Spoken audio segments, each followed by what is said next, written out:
एक समय की बात है। एक छोटे से कस्बे में मगन नाम का आदमी रहता था। मगन अपने घर में बेटे और पत्नी के साथ रहता था। मगन गरीब था, इसलिए वह दिन रात अपने परिवार की ज़रूरतें पूरी करने में लगा रहता था। वह हर हाल में बेटे और पत्नी की खुशी चाहता था। मगन एक छोटी सी कंपनी में काम करता था, जहां उसकी आमदनी घर खर्चे जितनी हो जाती थी, लेकिन फिर भी मगन कंपनी वाला काम ख़त्म करके दूसरी जगह जाया करता था ताकि कुछ और पैसे कमा सके। काम में व्यस्त होने से वह अपने परिवार को समय नहीं दे पाता था। मगन 24 में से 15 घंटे घर से बाहर काम में निकाल देता था। रात को देर रात से आता और सुबह जल्दी चला जाता।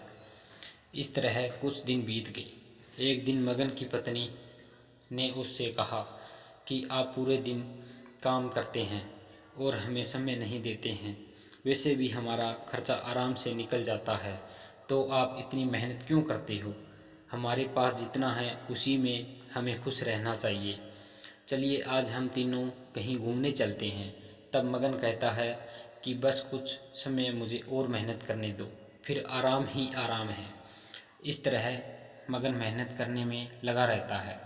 उसका बेटा भी उससे अक्सर कहता रहता था कि पापा आप मेरे साथ खेलो, बैठो और मुझसे बातें करो, लेकिन मगन हमेशा काम के लिए कहकर कभी उसे समय नहीं दे पाता था। कुछ समय और बीता। अब मगन की किस्मत चमकी। मगन की नौकरी जिस कंपनी में थी, अब उसका मालिक मगन को मैनेजर बना देता है, क्योंकि मगन काफ़ी समय से वहाँ काम करता था और अब वह मालिक का विश्वास पात्र बन गया था। मैनेजर बनने के बाद बहुत अमीर हो गया। उसकी आमदनी अच्छी खासी थी। अब वह कुछ भी खरीद सकता था। उसकी गिनती धनी लोगों में होने लगी। पत्नी और बेटा बस एक बार कोई चीज़ मांग लेते तो वह तुरंत हाजिर कर देता था। एक दिन बेटा और पत्नी दोनों मगन से बहुत ज़्यादा जिद करते हैं कि वे तीनों समुद्र के किनारे घूमने चलें। मगन कहता है, ठीक है आज चलेंगे, लेकिन मुझे कंपनी में थोड़ा काम है, इसलिए तुम दोनों पहुँचो। पत्नी और बेटा दोनों वहाँ चले जाते हैं। तभी समुद्र में बहुत बड़ी सुनामी आ जाती है और आसपास के लोगों को बहा ले जाती है। पत्नी और बेटा दोनों पानी में बह गए।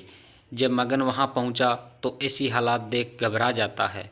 उसने हर जगह देखा, लेकिन सब कुछ नष्ट हो चुका था। उसे यकीन हो गया कि उसकी पत्नी और बेटा भी बह गए।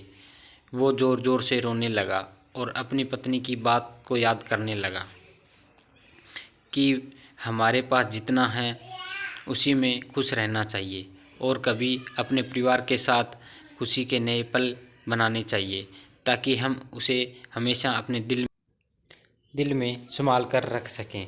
पैसों का क्या है दोस्तों, हमें इस कहानी से सीख मिलती है, हमेशा अपने परिवार के साथ समय निकाल कर बैठना चाहिए। धन्यवाद।